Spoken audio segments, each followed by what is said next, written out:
Hi, it's Laura at Aquamarine18. Thanks for stopping by. You will know from the title of this video that this is a VR to a hashtag, and in this case it is Hug Decks. And this is a tag that was started by Patsy at Patsy's Mystical Musings, and I'll link Patsy's video below where she introduces this tag. It's a pretty like a free form kind of a tag. There aren't any set list of questions or anything like that.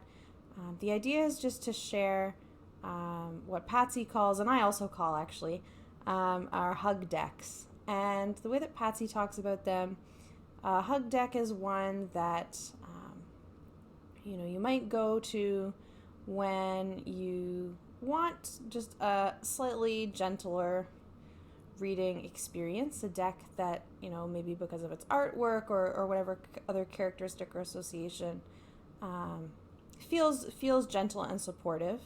And the one when she discusses it, Patsy is not necessarily talking about an affirmation deck where there's no kind of harder or more negative elements in the deck, but just a deck that feels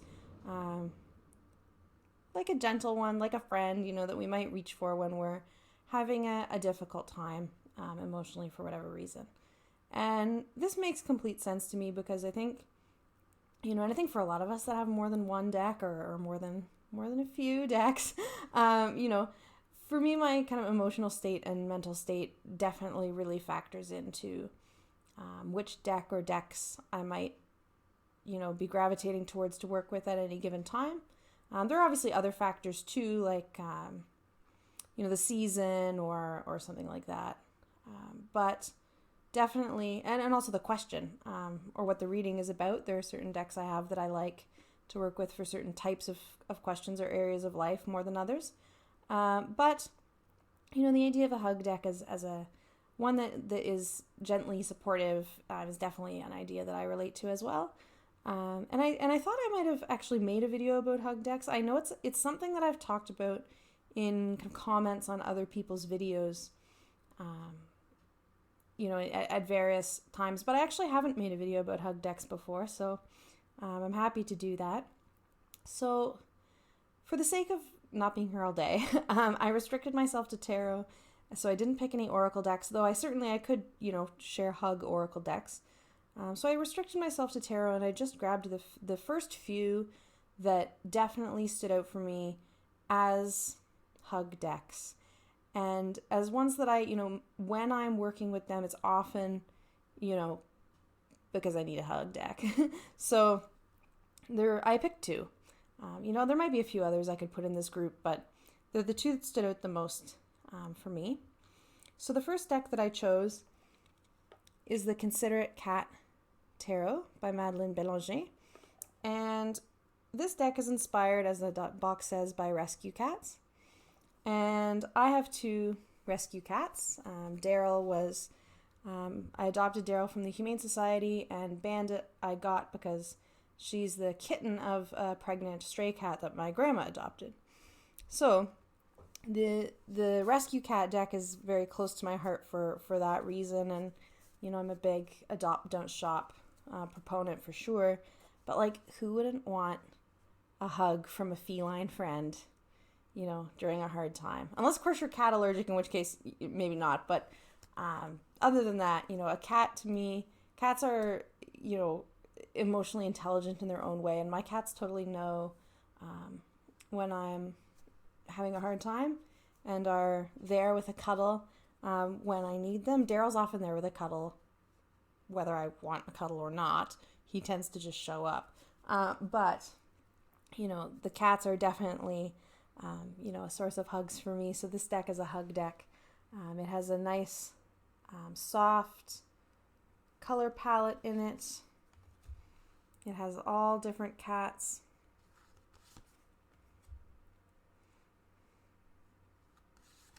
It's I would say that it's Rider-Waite influenced for sure, but very loosely, very, very loosely. But I just love the art style in this deck. I know there are a lot of cat decks out there. There are a few others that have caught my eye, but this one I just love, the facial expressions of the different cats and,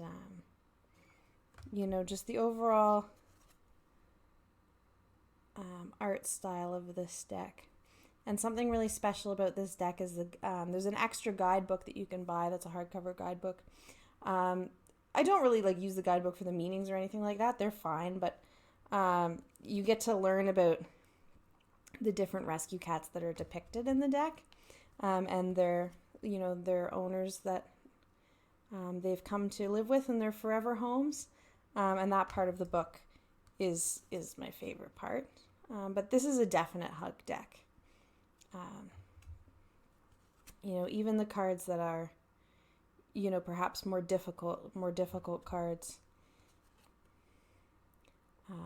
they're represented as the difficult cards that they are, but it's very much a hug deck for me. Everything about this deck just feels really kind and definitely like a hug. And they're all so sweet. It's hard to even stop showing cards, but I'm not here to do a flip through, so that's the Considerate Cat Tarot by Madeleine Bélanger. The other deck that stood out for me as a hug deck for sure, which was a newer one in my collection anyway, is the Neo Tarot. And I've done a review of the Neo Tarot before, and there's so much that I like about it. The cardstock is not one of the things I like about it. I've mentioned that before. There's the backs. But this deck is one of the decks I brought on my trip, actually, because I wanted to be, self-care minded on my vacation. This deck is a hug deck for me because, again, something about the colors feel soft, I guess, in a way. Not in the way that the Considerate Cat does. It's always hard to quantify and explain these things. But also, this deck's book is really self-care focused. So there are self-care activities for each of the cards. And I think that overall, the creator selecting self-care activities that are pretty accessible, that are applicable to a lot of people, did a really, really excellent job. And I can always find, if the particular self-care suggestion isn't, something that's going to work for me in a particular moment, it can work as a jumping off point to something else. So I do work with that component of the guidebook. I also love this deck for when I might, be feeling down on myself in various kinds of ways.